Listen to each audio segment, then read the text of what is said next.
are walking toward the Meatpacking district in Copenhagen. There we go. There's Alex Baker Brown. Hi guys. Love her. And now we're actually exploring Copenhagen together. We're gonna check out the Meatpacking district and then we just heard a house party on the side. There's a warehouse party and it's totally happening. Once we get our hot dog, we're heading that way. Organic hot dog.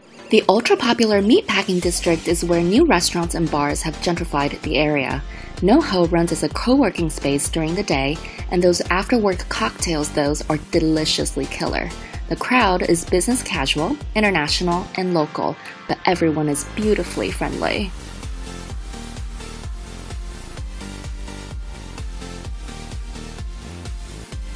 For the best speakeasy in town, Ruby's is still the place to go for the hip, trendy, and global crowds. Serving craft cocktails, Ruby's is retro with lush sofas, dimmed lights, and gorgeous bartenders as eye candies. What is this place called? Arch. Arch! Yes, it's called Arch. I've only heard about this. Buying champagne out of the vending machine right now. Guys, go on, we'll come back later. Fab. Our table's waiting for us, apparently. We gotta go. Copenhagen's nightlife is far more vibrant and colorful than I expected. A capital known for cool things to do, it also hosts tons of bachelor and bachelorette parties. For a night out, don't miss out on Arch, Culture Box, Jolene, and many more. And for the best late-night pork sandwich served in a Danish Chinese fast food shop in the heart of Vesterbro district. It was in New York Times. Said it, New York Times. Still is to go. They make it very clear that it was on the New York Times and not Newsweek or LA Times. Pork with red cabbage.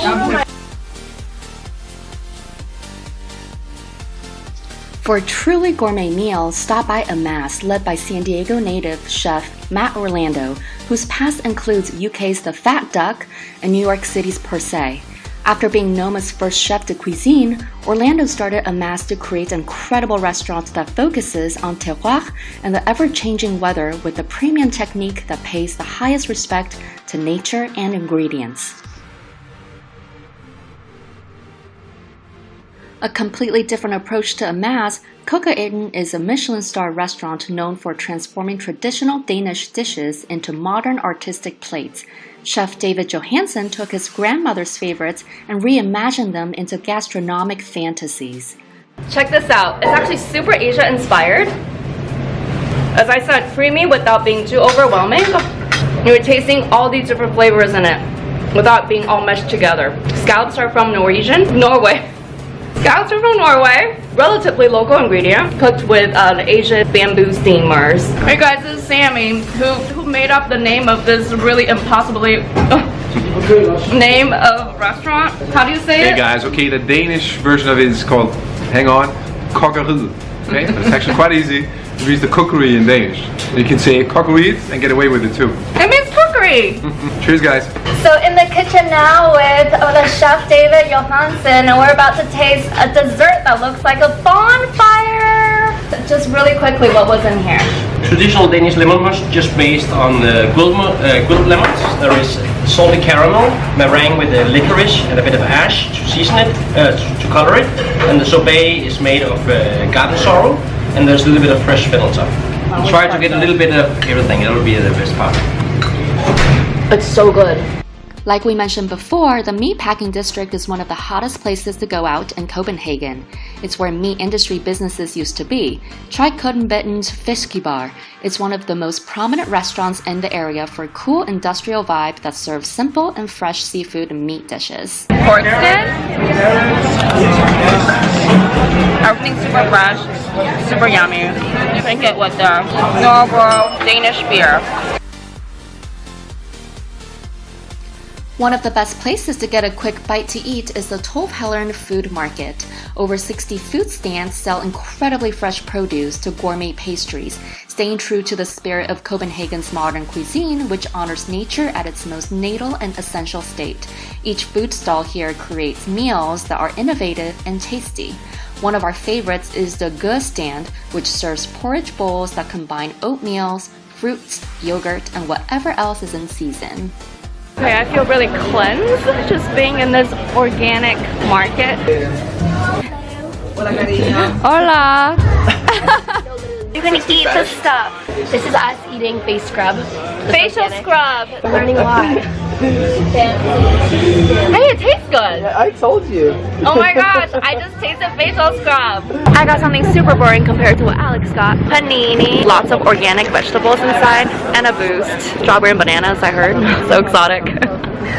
Hi. Ah is the best chocolate for 2014 or 15. But I knew it's the best chocolate. He's so beautiful. She is Very too. handsome guy. Thank you so much. We're gonna taste your fresh chocolate right now. It's like really good. Just let it melt on your tongue. In 3 It seconds. is really good. you can I'm not taste even a it. big fan of chocolate. Nah, me. Oh well, I am. I was gonna say I'm not a big fan of white chocolate, but Yeah, it's really good actually. Very sweet without it being too like overwhelming. yeah, it's not too buttery or too Yeah. sour or too sweet. It's like a very natural taste. You simply can't miss Copenhagen street food. By the gorgeous Waterside is an old factory that helps numerous food stands that feature dishes from around the world. From Korean barbecue to French-inspired crème brûlée donuts, you'll have tons of choices to choose from. Walking through the stands is an eye-opening experience in itself.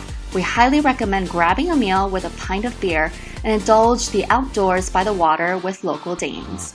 Cheers! Danish cider. One thing that Copenhagen has got it right is combining healthy eating and sophistication. Atelier September is a great example of this refined concept.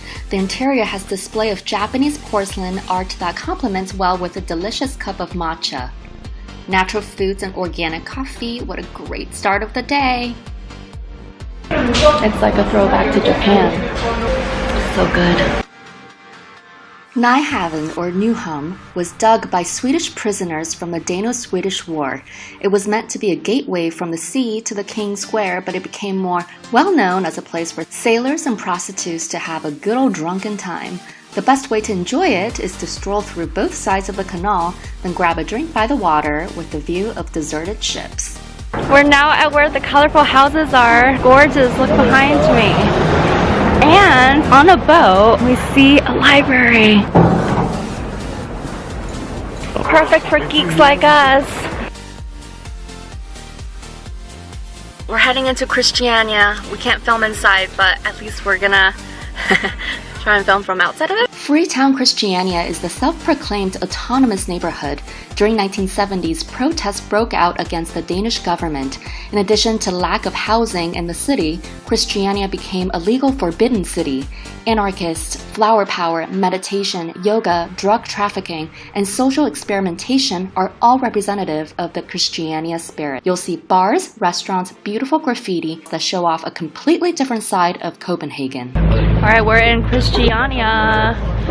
It basically is like a throwback to Berkeley. I feel a really little at bit. home here, you know? Yeah, we do feel very at home here. But anything goes here. It's actually super cool to kind of like just walk around, but we don't want to do too much filming because We're not supposed to. Tivoli Gardens is the second oldest operating amusement park in the world, and it was the source of inspiration for Walt Disney prior to creating Disneyland.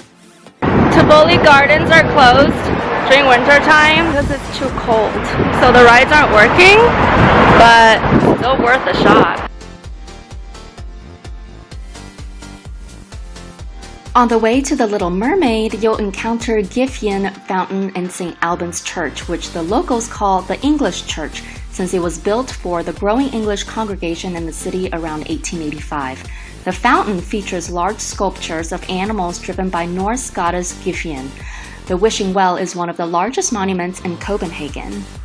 It looks very enchanted, like out of a storybook. One of the most classic landmarks in Copenhagen is the Little Mermaid, which comes as a disappointment to many since it's much smaller in real life. Created by sculptor Edward Eriksson, the statue has been an icon and target of vandalism since 1913. It's quite distant from the city, so the best way is to bike there. It takes about 20 minutes from the city center. Oh my gosh, it's the Little Mermaid. I don't even care that I'm super touristy right now. The former home of kings and queens, Christiansborg Palace, is a popular destination since it features the highest tower in Copenhagen. After a great fire, the royal family moved to the Marienborg Palace but never returned here. The perfect home away from home is the first Hotel Mayfair.